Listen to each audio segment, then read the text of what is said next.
स्वागत है PTC news ਦੇ ਵਿੱਚ ਸਾਰੇ ਦਰਸ਼ਕਾਂ ਦਾ। ਮੈਂ ਹਰਪ੍ਰੀਤ ਸਿੰਘ। ਖਾਸ ਪ੍ਰੋਗਰਾਮ ਵੋਟ ਤੇ ਵਕਾਰ ਲੈ ਕੇ ਤੁਹਾਡੇ ਸਾਹਮਣੇ ਹਾਜ਼ਰ ਹਾਂ। ਲੋਕਾਂ ਦੀ ਵੋਟ ਸਿਆਸਤਦਾਨਾਂ ਦਾ ਵਕਾਰ ਤੈਅ ਕਰੇਗੀ, ਕਿਉਂਕਿ ਲੋਕ ਸਭਾ ਚੋਣਾਂ ਸਿਰ ਤੇ ਨੇ ਤੇ ਵੱਖ-ਵੱਖ ਦਾਅਵੇ ਵੱਖ-ਵੱਖ ਪਾਰਟੀਆਂ ਵੱਲੋਂ ਵੀ ਕੀਤੇ ਜਾ ਰਹੇ ਨੇ, ਉਮੀਦਵਾਰਾਂ ਵੱਲੋਂ ਵੀ ਕੀਤੇ ਜਾ ਰਹੇ ਨੇ, ਸਿਆਸੀ ਲੀਡਰਾਂ ਵੱਲੋਂ ਵੀ ਕੀਤੇ ਜਾ ਰਹੇ ਨੇ।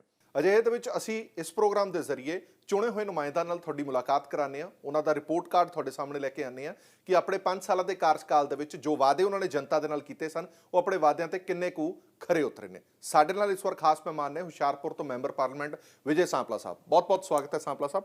ਸਾਂਪਲਾ ਸਾਹਿਬ ਕੇਂਦਰ ਦੇ ਵਿੱਚ ਮੰਤਰੀ ਵੀ ਨੇ ਔਰ ਪੰਜਾਬ ਦੇ ਪ੍ਰਧਾਨ ਵੀ ਰਹੇ ਨੇ ਬੀਜੇਪੀ ਦੇ, ਔਰ ਬਹੁਤ ਸਾਰੀਆਂ ਚੀਜ਼ਾਂ ਵੇਖਣ ਤੋਂ ਬਾਅਦ ਜਦੋਂ ਸਾਂਪਲਾ ਸਾਹਿਬ ਬਾਰੇ ਗੱਲ ਕੀਤੀ ਜਾਂਦੀ ਹੈ ਤਾਂ ਇਹ ਕਿਹਾ ਜਾਂਦਾ ਕਿ ਪਾਰਟੀਆਂ ਵਰਕਰ ਦਾ ਮੁੱਲ ਪਾਉਂਦੀਆਂ ਨੇ। ਉਹਦੀ ਉਦਾਹਰਨ ਹੈ ਸਾਂਪਲਾ ਸਾਹਿਬ। ਸਾਂਪਲਾ ਸਾਹਿਬ ਖੁਦ ਵੀ ਕਹਿੰਦੇ ਨੇ ਕਿ ਮੈਂ ਧਰਤੀ ਤੋਂ ਉੱਠਿਆ ਹੋਇਆ ਵਰਕਰ ਹਾਂ, ਜੇ ਮੈਨੂੰ ਅੱਜ ਸਿਖਰ ਤੇ ਪਹੁੰਚਾਇਆ ਤੇ ਪਾਰਟੀ ਨੇ ਪਹੁੰਚਾਇਆ, ਪਾਰਟੀ ਦੇ ਲਈ ਇਹਨਾਂ ਨੇ ਜੋ ਕੰਮ ਕੀਤੇ ਨੇ ਉਹਨਾਂ ਨੇ ਪਹੁੰਚਾਇਆ।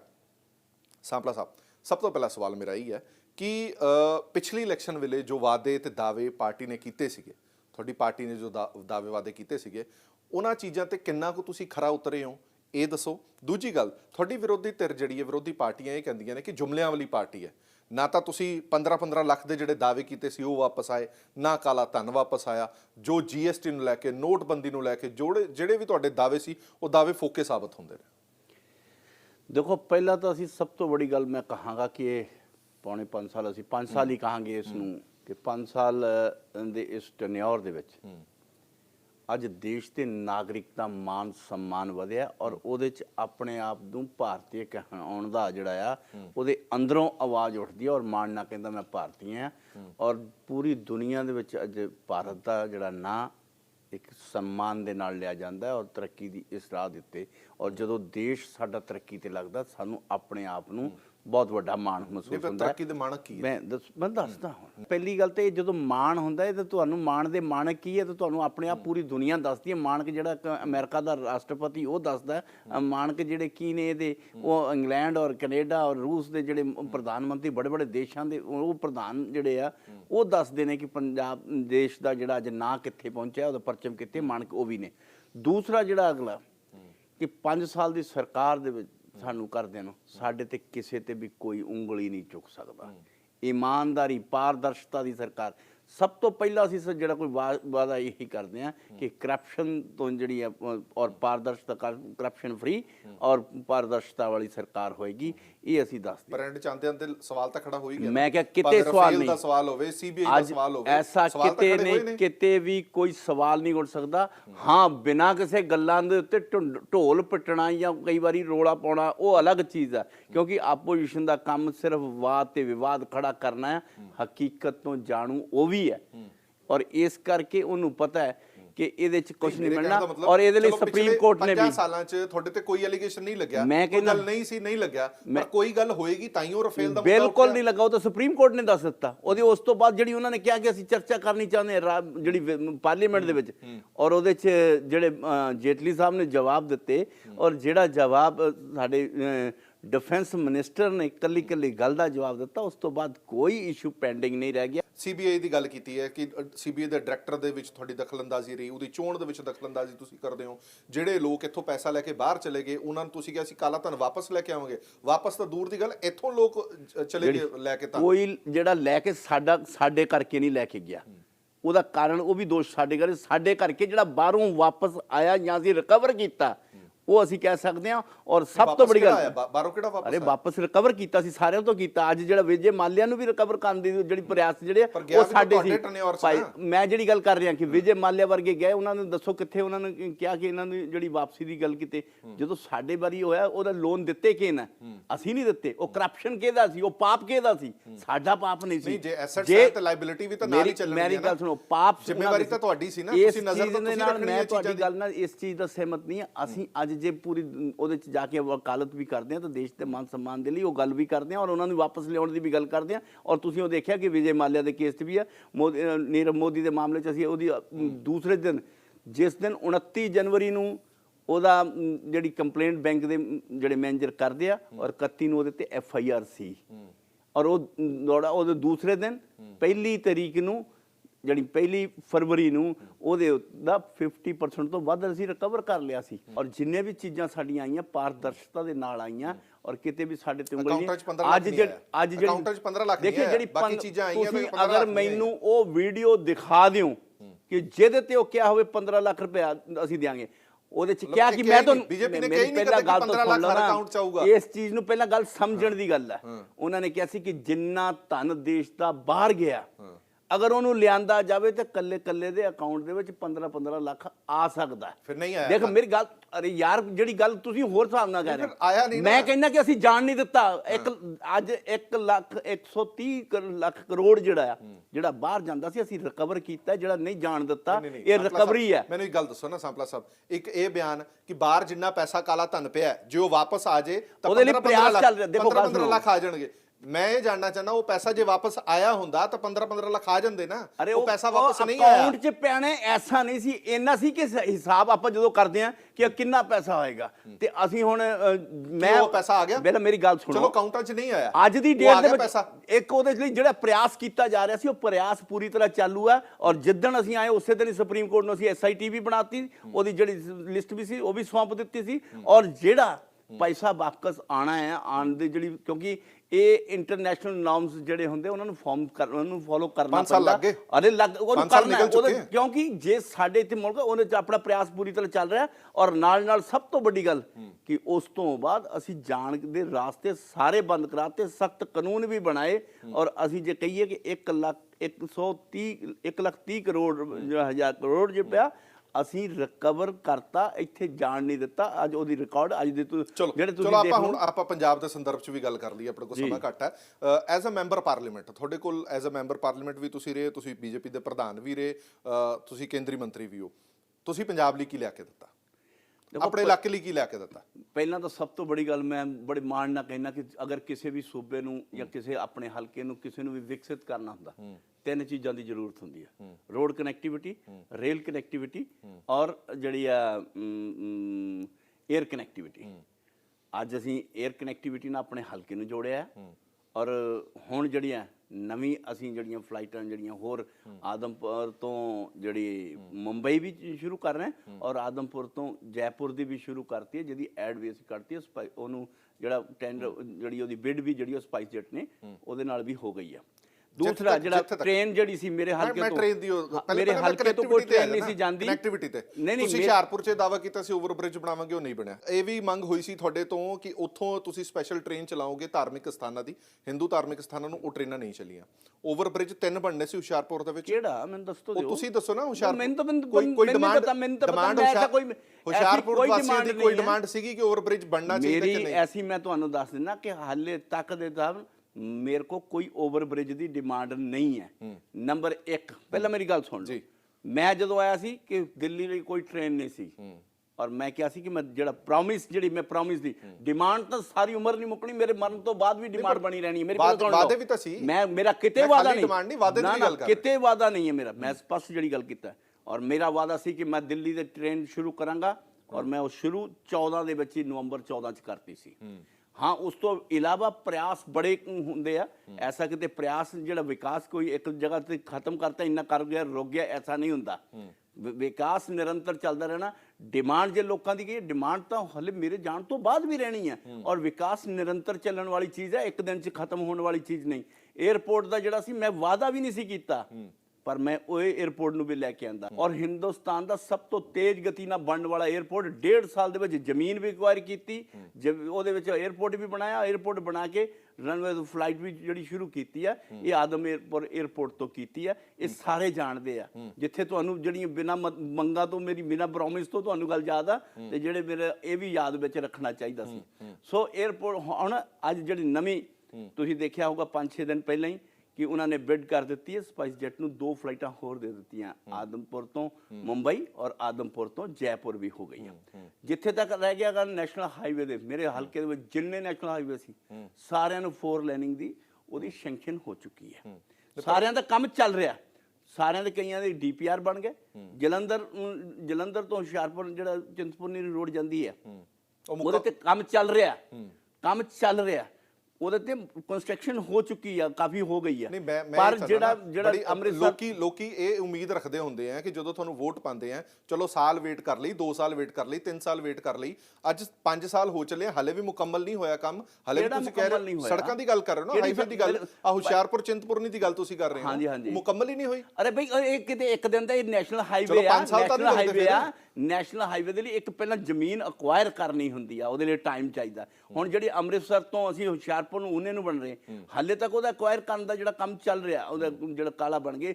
ਜਿਹੜਾ ਸਾਡਾ ਫਗਵਾੜਾ ਤੋਂ ਹੁਸ਼ਿਆਰਪੁਰ ਸੜਕ ਸੀਗੀ, ਉਹ ਨੈਸ਼ਨਲ ਹਾਈਵੇ ਤੱਕ ਦੂਰ ਦੀ ਗੱਲ, ਉਹ ਡਿਸਟ੍ਰਿਕਟ ਮੇਜਰ ਡਿਸਟ੍ਰਿਕਟ ਰੋਡ ਹੁੰਦਾ, MDR ਜਿਹਨੂੰ ਕਹਿੰਦੇ ਆ, ਉਹ ਵੀ ਨਹੀਂ ਸੀਗਾ। ਉਹ ਇੱਕ ਲਿੰਕ, ਜਿਹੜਾ ਲਿੰਕ ਰੋਡ ਸੀ, ਉਹਨੂੰ ਵੀ ਨੈਸ਼ਨਲ ਹਾਈਵੇ ਦੇ ਵਿੱਚ ਬਣਾ ਕੇ ਉਹਦਾ ਵੀ DPR ਬਣ ਗਿਆ, ਉਹਦਾ ਕਾਲਾ ਵੀ ਬਣ ਗਿਆ। ਭਾਵ 2 ਜਿਹੜੇ SDMਾਂ ਦੀ ਡਿਊਟੀ ਵੀ ਲੱਗ ਗਈ, ਤਾਂ ਕਿ ਉਹਦੀ ਜਿਹੜੀ ਕਿਹੜੀ ਲੈਂਡ ਅਕਵਾਇਰ ਕਰਨੀ ਹੈ, ਇਹ ਕੰਮ ਅਫਸਰਾਂ ਦਾ ਹੁੰਦਾ। ਸਾਡਾ ਕੰਮ ਗੋਦ ਲਿਆ ਸੀ, ਜੇ ਮੈਂ ਗਲਤ ਨਹੀਂ ਆ ਤਾਂ ਉਸ ਪਿੰਡ ਦਾ ਕੀ ਹਾਲ ਹੈ? ਬਿਲਕੁਲ ਵਧੀਆ। ਮੈਂ ਹੁਣੇ ਤੁਹਾਡੇ ਪਿੰਡ ਦੇ ਲੋਕਾਂ ਨਾਲ ਗੱਲ ਕਰਕੇ ਆਇਆ, ਉਹ ਕਹਿੰਦੇ ਸਾਡੇ ਪਿੰਡ ਵੱਲ ਕੋਈ ਧਿਆਨ ਨਹੀਂ। ਮੈਂ ਦੇਖਦਾ ਕੋਈ ਧਿਆਨ ਨਹੀਂ। ਤੁਸੀਂ 5 ਸਾਲਾਂ ਦੇ ਵਿੱਚ 5 ਚੱਕਰ ਵੀ ਨਹੀਂ ਮਾਰੇ ਉਸ ਪਿੰਡ। ਮੈਂ ਕਹਿੰਦਾ ਕਿ ਪਹਿਲਾਂ ਜਿਹੜੀ ਮੈਂ ਗੱਲ ਕਰਾਂਗਾ, ਔਰ ਜਦੋਂ ਮੈਨੂੰ ਮਰਜ਼ੀ ਸੜਕ ਦੇ ਵਿੱਚ ਖੜਾ ਕਰਕੇ ਜਿੱਥੇ ਮਰਜ਼ੀ ਪੁੱਛ ਲੈਣਾ, ਮੈਂ 5 ਸਾਲ 'ਚ ਨਹੀਂ, ਮੈਂ ਕੋਈ MP ਕੋਈ ਮੰਤਰੀ ਉੱਥੇ ਕਿਸੇ ਪਿੰਡ 'ਚ ਰਾਤ ਨਹੀਂ ਰਿਹਾ, ਮੈਂ ਉੱਥੇ ਰਾਤ ਵੀ ਰਿਹਾ, ਔਰ ਮੈਂ 6-7 ਚੱਕਰ ਮਾਰ ਚੁੱਕਾ। ਔਰ ਉੱਥੇ ਜਿਹੜਾ ਪਹਿਲਾਂ ਤੁਹਾਡੇ ਪਹਿਲਾਂ ਪਿਕਚਰ ਕਲੀਅਰ ਹੋਣੀ ਚਾਹੀਦੀ ਹੈ। ਪਿੰਡ ਜਿਹੜਾ ਗੋਦ ਲੈਣਾ ਸੀ, ਉਹ ਆਦਰਸ਼ ਗ੍ਰਾਮ ਬਣਾਉਣਾ ਸੀ, ਵਿਕਸਿਤ ਗ੍ਰਾਮ ਨਹੀਂ ਸੀ। ਔਰ ਉਹਦੇ ਲਈ ਕੋਈ ਵੱਖਰੀ ਗ੍ਰਾਂਟ ਆਣੀ ਸੀ, ਐਸਾ ਕਿਤੇ ਨਹੀਂ ਸੀ। ਉਸ ਤੋਂ ਬਾਅਦ ਵੀ ਜਿਹੜੀ 8 ਕਰੋੜ ਰੁਪਏ ਦੀ ਸੜਕ, ਜਿਹੜੀ ਪਿੰਡਾਂ ਨੂੰ ਸੜਕ ਦੇ ਲਈ ਕੇਂਦਰ ਚੋਂ ਪੈਸਾ ਨਹੀਂ ਆਉਂਦਾ, ਉਹਦੇ ਲਈ 8 ਕਰੋੜ ਰੁਪਏ ਮੈਂ ਪੈਸਾ ਲੈ ਕੇ ਆਇਆ। ਔਰ ਜਿੰਨਾ ਉਸ ਪਿੰਡ ਦੇ ਵਿੱਚ ਪੈਸਾ ਮੈਂ ਲਾਇਆ, ਹਿੰਦੁਸਤਾਨ ਦੇ ਕਿਸੇ MP ਨੇ ਉਹਨਾਂ ਪੈਸਾ ਨਹੀਂ ਖਰਚਿਆ। ਮੈਂ ਬਾਕੀ ਸਾਰਿਆਂ ਨਾਲ ਗੱਲਬਾਤ ਕਰ ਰਿਹਾ। ਸਿਰਫ 8 ਕਰੋੜ ਰੁਪਏ ਮੈਂ ਕੇਂਦਰ ਚੋਂ ਪੈਸਾ ਉਸ ਪਿੰਡ ਨੂੰ ਸੜਕ ਜਿਹੜੀ ਸੀਗੀ ਉਹਦੇ ਲਈ ਕੇਂਦਰ ਚੋਂ ਲੈ ਕੇ ਆਇਆ, ਕਿਉਂਕਿ ਉਹਨੂੰ ਬੁਨਿਆਦੀ ਸਹੂਲਤਾਂ ਦੀ ਲੋੜ ਸੀ। ਉੱਥੇ ਬਿਜਲੀ ਦੀ ਪ੍ਰੋਬਲਮ ਸੀ, ਜਿਹੜਾ ਉੱਥੇ 66 KVA ਦਾ ਅਸੀਂ ਜਿਹੜਾ ਸਰਵਿਸ ਸਟੇਸ਼ਨ ਉੱਥੇ ਜਿਹੜਾ ਬਣਾਇਆ, ਸਟਰੀਟ ਲਾਈਟ ਲਈ ਦਿੱਤੇ, ਬੈਂਚ ਦਿੱਤੇ, ਉੱਥੇ ਹਰ ਇੱਕ ਦਾ ਆਧਾਰ ਕਾਰਡ ਬੈਠ ਕੇ ਮੈਂ ਆਪ ਬਣਾਇਆ। ਤੇ ਪਿੰਡ ਵਾਸੀ ਫਿਰ ਵੀ ਖੁਸ਼ ਨਹੀਂ। ਯਾਰ ਮੈਂ ਹੁਣ ਖੁਸ਼ ਦਾ ਕੀ ਪੈਰਾਮੀਟਰ, ਇਹ ਤਾਂ ਤੁਸੀਂ ਦੇਖਣਾ ਨਾ। ਖੁਸ਼ੀ ਦਾ ਪੈਰਾਮੀਟਰ, ਮੇਰੀ ਬਿਲ ਗੱਲ ਸੁਣ, ਤੁਸੀਂ ਮੈਨੂੰ ਪੁੱਛਿਆ, ਸਵਾਲ ਕੀਤਾ, ਔਰ ਇਹ ਚੀਜ਼ਾਂ ਜਿਹੜੀਆਂ ਸੜਕਾਂ ਮੈਂ ਜੇਬ 'ਚ ਪਾ ਕੇ ਜਾਂ ਜੇਬ 'ਚ ਪਾ ਕੇ ਲੈ ਆਇਆ ਨਾ, ਜੇ ਜੇਬ 'ਚ ਪਾ ਕੇ ਰੱਖ ਨਹੀਂ ਦਿੱਤੀ, ਉੱਥੇ ਬਣੀ ਆ। ਔਰ ਇਹ 8 ਕਰੋੜ ਰੁਪਏ ਲੱਗਾ ਆ, ਜਿਹੜਾ 66 KV ਬਣਿਆ ਉੱਥੇ ਬਣਿਆ ਆ, ਇਹ ਨਜ਼ਰ ਆ ਰਿਹਾ। ਜਿਹੜੀਆਂ ਉੱਥੇ ਬਾਕੀ ਸਵੱਛ ਭਾਰਤ ਦੇ ਲਈ ਕੰਮ ਕੀਤਾ, ਜਿਹੜਾ ਉੱਥੇ ਸੋਇਲ ਹੈਲਥ ਕਾਰਡ ਬਣੇ, ਸਾਰਿਆਂ ਦੇ ਬਣੇ ਸਾਰੇ। ਉਸ ਤੋਂ ਬਾਅਦ ਜਿਹੜਾ ਜਿੰਨੇ ਨੀਲਾ ਕਾਰਡ, ਰਾਸ਼ਨ ਕਾਰਡ, ਆਧਾਰ ਕਾਰਡ, ਵੋਟਰ ਕਾਰਡ, ਇਹ ਸਾਰਿਆਂ ਦੇ ਬਣੇ। ਸਕੂਲ ਦੀਆਂ ਜਿੰਨੀਆਂ ਕੁੜੀਆਂ ਜਿਹੜੀਆਂ +2 ਦੀਆਂ ਸੀਗੀਆਂ, ਸਾਰਿਆਂ ਦਾ ਮੈਂ ਉਹਨਾਂ ਦਾ ਜਿਹੜਾ ਸੀ ਜਾ ਕੇ ਆਪ ਕਹਿ ਕੇ ਆਇਆ ਕਿ ਇਹਨਾਂ ਦਾ ਸਾਰਿਆਂ ਦਾ ਜਿਹੜਾ ਸੁਰੱਖਿਆ ਬੀਮਾ ਯੋਜਨਾ ਮੈਂ ਕਰਕੇ ਆਇਆ, ਕਰਕੇ ਆਉਣ ਲਈ। ਦੂਸਰਿਆਂ ਦੇ ਲਈ ਜਿਹੜੇ ਐਸ ਸੈਸ਼ਨ 'ਚ ਜਾਣੇ, ਉਹਨਾਂ ਦੇ ਲਈ ਵੀ ਮੈਂ ਕਹਿ ਦਿੱਤਾ ਕਿ ਇਹਨਾਂ ਦਾ ਵੀ ਕਰੋ। ਭਾਵ ਗਲੀਆਂ ਨਾਲੀਆਂ ਲਈ ਮੈਂ ਗ੍ਰਾਂਟ ਦਿੱਤੀ। ਔਰ ਜੇ ਮੈਂ ਪੂਰਾ ਤੁਹਾਨੂੰ ਹਿਸਾਬ ਦੱਸਾਂ ਤੇ 14.5 ਕਰੋੜ ਰੁਪਈਆ ਉਸ ਪਿੰਡ ਲਈ ਖਰਚਿਆ। ਹੁਣ ਮੈਨੂੰ ਨਹੀਂ ਪਤਾ ਕਿ ਤੁਹਾਡੇ ਕੋਲ ਵਿਕਾਸ ਦਾ ਪੈਰਾਮੀਟਰ, ਮੈਂ ਤੁਹਾਨੂੰ ਫੀਡਬੈਕ ਦੱਸੀ ਕਿ ਤੁਹਾਡੇ ਪਿੰਡ ਵਾਲੇ ਦੀ ਫੀਡਬੈਕ ਦੀ ਗੱਲ ਕਰ ਰਿਹਾ, ਮੈਂ ਤੁਹਾਨੂੰ ਦੱਸ ਰਿਹਾ ਨਾ, ਮੈਂ ਤੁਹਾਨੂੰ ਦੱਸ ਰਿਹਾ ਕਿ ਤੁਹਾਡੇ ਪਿੰਡ ਵਾਲੇ ਦੀ ਫੀਡਬੈਕ ਇਹ ਹੈ।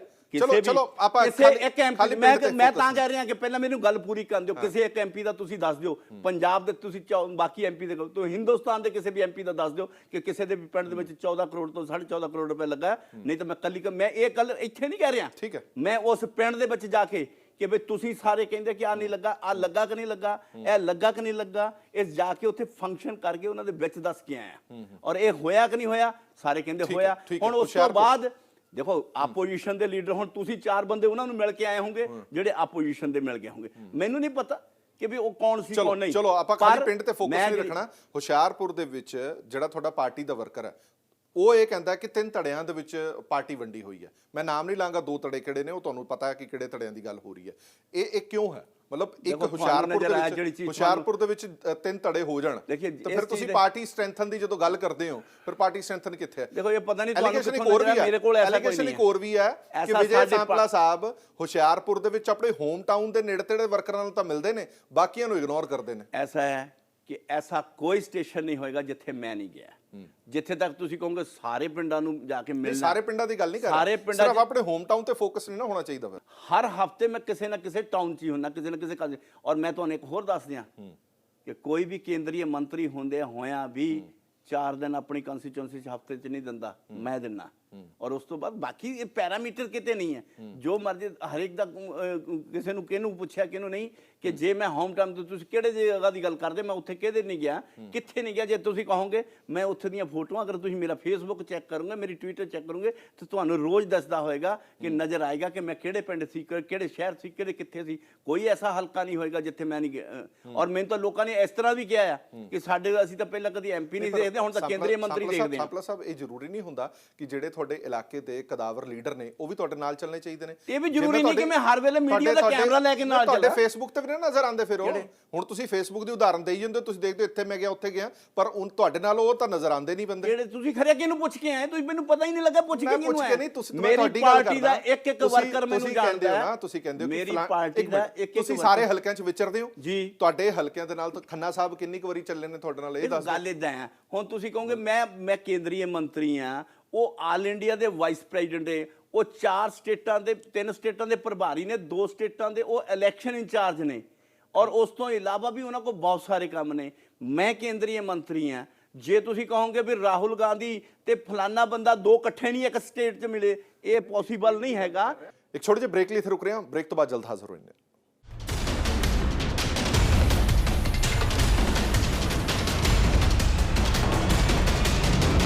ਤੁਹਾਡੇ ਕੋਲ ਜਿਹੜਾ ਡਿਪਾਰਟਮੈਂਟ ਹੈਗਾ ਸੋਸ਼ਲ ਸਿਕਿਉਰਿਟੀ ਦਾ ਡਿਪਾਰਟਮੈਂਟ ਹੈਗਾ ਉਹ ਪੰਜਾਬ ਦੇ ਨਾਲ ਬੜਾ ਕੁਝ ਆਪਾਂ ਲੈ ਸਕਦੇ ਸੀਗੇ ਉਹ ਬਾਅਦ ਚ ਆਵਾਂਗਾ ਲਿਆ ਕਿ ਨਹੀਂ ਲਿਆ ਪਰ ਪੰਜਾਬ ਸਰਕਾਰ ਇਹ ਕਹਿੰਦੀ ਹੈ ਪੰਜਾਬ ਸਰਕਾਰ ਦੇ ਮੰਤਰੀ ਜਿਨ੍ਹਾਂ ਦੇ ਕੋਲ ਇਹ ਡਿਪਾਰਟਮੈਂਟ ਹੈਗਾ ਕਿ ਕੇਂਦਰ ਦੇ ਵਿੱਚ ਵਿਜੇ ਸਾਂਪਲਾ ਬੈਠੇ ਨੇ ਇਹ ਡਿਪਾਰਟਮੈਂਟ ਉਹਨਾਂ ਦੇ ਕੋਲ ਹੈ ਉਹ ਜ਼ਿਆਦਤੀ ਕਰਦੇ ਨੇ ਪੰਜਾਬ ਨੂੰ ਉਹਨਾਂ ਦੇ ਬਣਦੇ ਹੱਕ ਨਹੀਂ ਮਿਲਦੇ ਐਸੀ ਸਕਾਲਰਸ਼ਿਪ ਦੀ ਗੱਲ ਹੋਵੇ ਹੋਸਟਲਾਂ ਦੀ ਗੱਲ ਹੋਵੇ ਉਹ ਸਾਰਾ ਕੁਝ ਸਾਨੂੰ ਦਿੱਤਾ ਹੀ ਨਹੀਂ ਇਹਨਾਂ ਨੇ।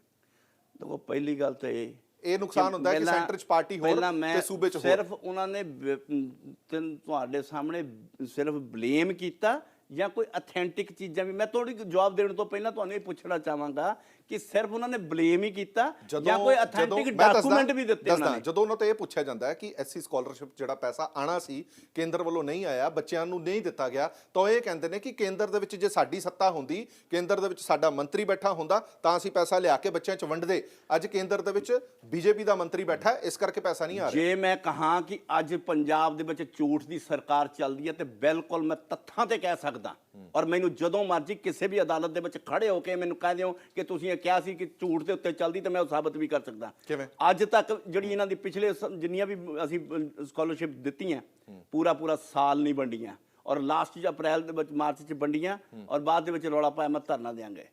ਅਸੀਂ ਇਹਨਾਂ ਨੂੰ ਕਿਹਾ ਕਿ ਸਾਡੇ ਕੋਲ ਜੋ ਤੁਸੀਂ ਕਹੋਗੇ ਅਸੀਂ ਤੁਹਾਨੂੰ ਪੈਸੇ ਦਿੰਨੇ ਆ ਪਰ ਸਾਨੂੰ ਅਗਲੀ ਕਿਸ਼ਤ ਅਸੀਂ ਉਦੋਂ ਦੇਾਂਗੇ ਜਦੋਂ ਤੁਸੀਂ ਆਡਿਟ ਰਿਪੋਰਟ ਦੀ ਗੱਲ ਕਰੋਗੇ ਕਿਉਂਕਿ ਤੁਸੀਂ ਵੀ ਬੜਾ ਮੀਡੀਆ ਦੇ ਵਿੱਚ ਆਇਆ ਕਿ ਇਹਨਾਂ ਨੇ ਪੰਜਾਬ ਸਰਕਾਰ ਨੇ ਕਿਹਾ ਕਿ 400 ਕਰੋੜ ਰੁਪਏ ਦਾ ਘੁਟਾਲਾ ਫੜ ਰਿਹਾ ਫਲਾਨਾ ਕਰ ਲਿਆ ਅਸੀਂ ਕਹਿੰਦੇ ਘੁਟਾਲਾ ਹੈ ਕਿੱਥੇ ਦਿਖਾਓ ਤਾਂ ਸਹੀ ਸਾਡੇ ਉਹ ਜਿਹੜੀ ਡਿਮਾਂਡ ਦੇ ਵਿੱਚੋਂ ਘਟਿਆ ਕਿੱਥੇ ਉਹ ਦਿਖਾੜੋ ਤਾਂ ਸਹੀ।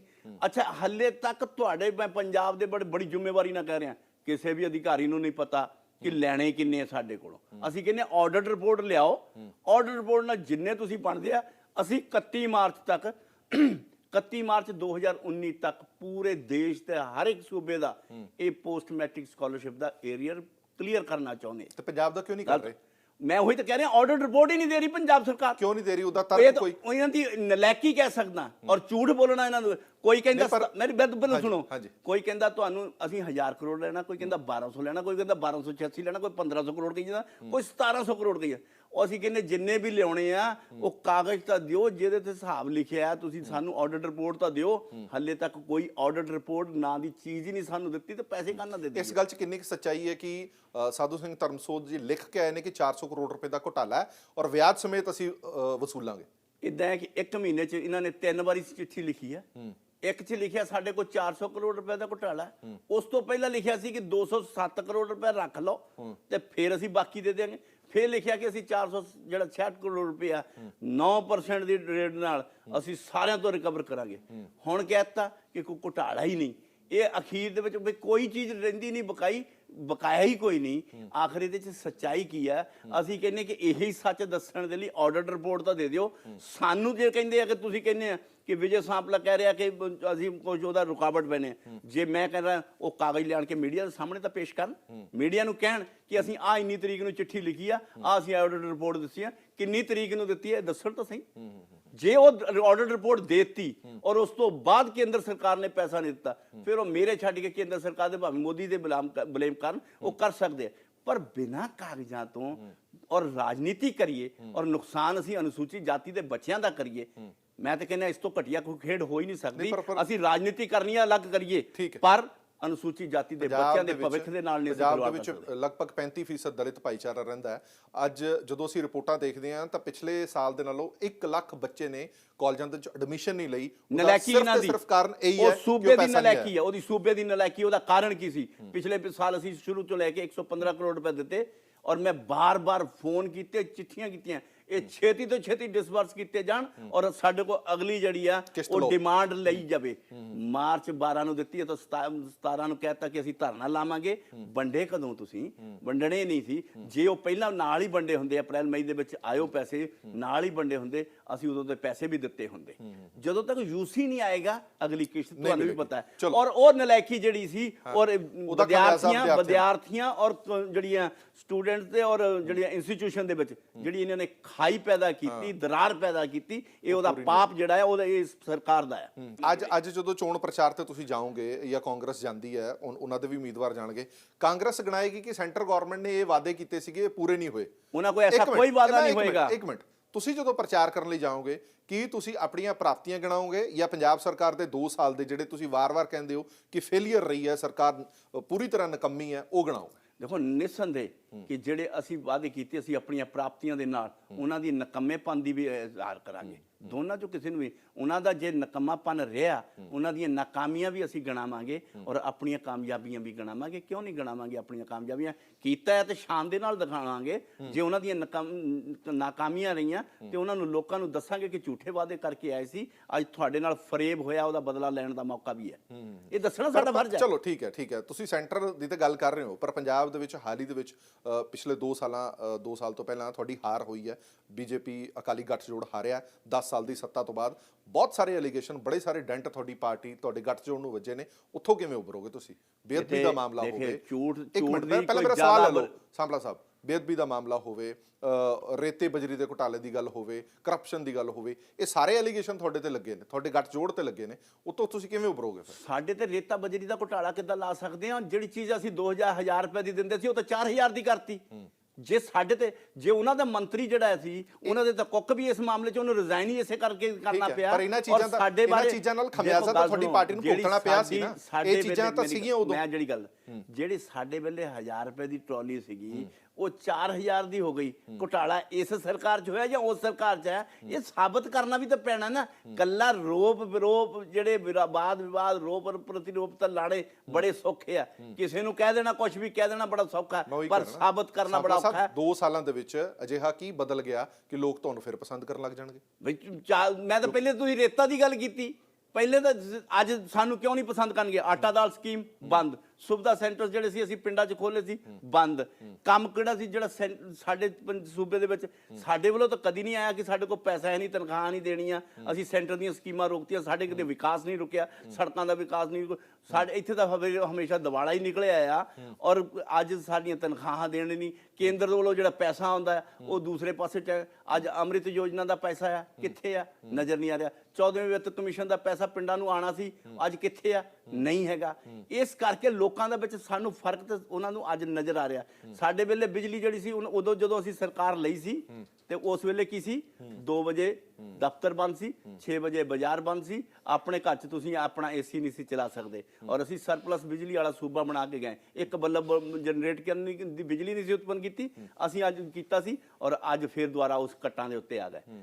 ਜਿਹੜੀਆਂ ਤੁਸੀਂ ਪ੍ਰਾਪਤੀਆਂ ਗਿਣਾ ਰਹੇ ਹੋ, ਜਿਹੜੀਆਂ ਪ੍ਰਾਪਤੀਆਂ ਤੁਸੀਂ ਗਿਣਾ ਰਹੇ ਹੋ ਸੂਬਾ ਸਰਕਾਰ ਦੀਆਂ, ਆਪਣੀ ਸਰਕਾਰ ਵੇਲੇ ਦੀਆਂ, ਜੇਕਰ ਉਹ ਲੋਕਾਂ ਦੇ ਵਿੱਚ ਪ੍ਰਚਲਿਤ ਹੁੰਦੀਆਂ ਤਾਂ ਵੋਟ ਪੈਂਦੀ ਨਾ ਤੁਹਾਨੂੰ? ਲੋਕਾਂ ਦੇ ਵਿੱਚ ਪ੍ਰਚਲਿਤ ਸੀ, ਵੋਟ ਕਿਉਂ ਨਹੀਂ ਪਈ? ਲੋਕਾਂ ਨੂੰ ਸਿਰਫ ਅਸੀਂ ਇਹ ਹੈ ਵੋਟ ਕਿਉਂ ਨਹੀਂ ਪਈ ਫਿਰ ਤੁਹਾਨੂੰ? ਜਿਸ ਤਰ੍ਹਾਂ ਦਾ ਕੁਫਰ ਇਹ ਤੋਲ ਸਕਦੇ ਆ ਲੋਕਾਂ ਨੂੰ, ਜਿਸ ਤਰ੍ਹਾਂ ਇਹ ਭੰਡੀ ਪ੍ਰਚਾਰ ਕਰ ਸਕਦੇ ਸੀ, ਅਸੀਂ ਉਸ ਤੇ ਨਹੀਂ ਸੀ। ਅਸੀਂ ਉਸ ਤਰ੍ਹਾਂ ਦਾ ਕਰ ਨਹੀਂ ਸਕਦੇ। ਲੋਕਾਂ ਨੂੰ ਸੱਚਾਈ ਪਤਾ ਲੱਗ ਗਈ। ਹੁਣ ਲੋਕਾਂ ਨੂੰ ਸੱਚਾਈ ਕੰਪੈਰੀਜ਼ਨ ਜਦੋਂ ਹੋਵੇ ਨਾ, ਫਰਕ ਜਦੋਂ ਕੰਪੈਰੀਜ਼ਨ ਕਰਦੇ ਆ, ਅੱਜ ਜਦੋਂ ਬਿਜਲੀ ਕੱਟ ਲੱਗਦੀ ਆ ਤਾਂ ਪਤਾ ਲੱਗਦਾ, ਅੱਜ ਜਦੋਂ ਆਟਾ ਦਾਲ ਸਕੀਮ ਬੰਦ ਨਜ਼ਰ ਆਉਂਦੀ ਆ ਤਾਂ ਪਤਾ ਲੱਗਦਾ, ਅੱਜ ਜਦੋਂ ਵਿਕਾਸ ਰੁਕਦੇ ਆ ਤਾਂ ਪਤਾ ਲੱਗਦਾ। ਜੇ ਸੜਕਾਂ ਦਾ ਜਾਲ ਵਿਛਾਇਆ ਤਾਂ ਸਾਡੇ ਵੇਲੇ ਵਿਛਿਆ, ਜੇ ਹਸਪਤਾਲ ਦੀ ਕਿਸੇ ਬਿਲਡਿੰਗ ਨੂੰ ਜਾ ਕੇ ਦੇਖ ਲਓ, ਬਣੀ ਹੈ ਨਵੀਂ ਬਿਲਡਿੰਗ, ਬਣੀ ਹੈ ਆਧੁਨਿਕ ਬਿਲਡਿੰਗ ਬਣੀ ਹੈ ਤਾਂ ਸਾਡੇ ਵੇਲੇ ਬਣੀ ਹੈ। ਜੇ ਸਾਰੇ ਜ਼ਿਲ੍ਹਿਆਂ ਦੇ ਵਿੱਚ ਡਿਸਟ੍ਰਿਕਟ ਹੈੱਡਕੁਆਟਰ ਬਣਾਏ ਸੀ ਤੇ ਬਾਦਲ ਲੋਕਾਂ ਨੂੰ 2 ਸਾਲਾਂ 'ਚ ਸਮਝ ਆ ਗਈ ਹੋਣੀ।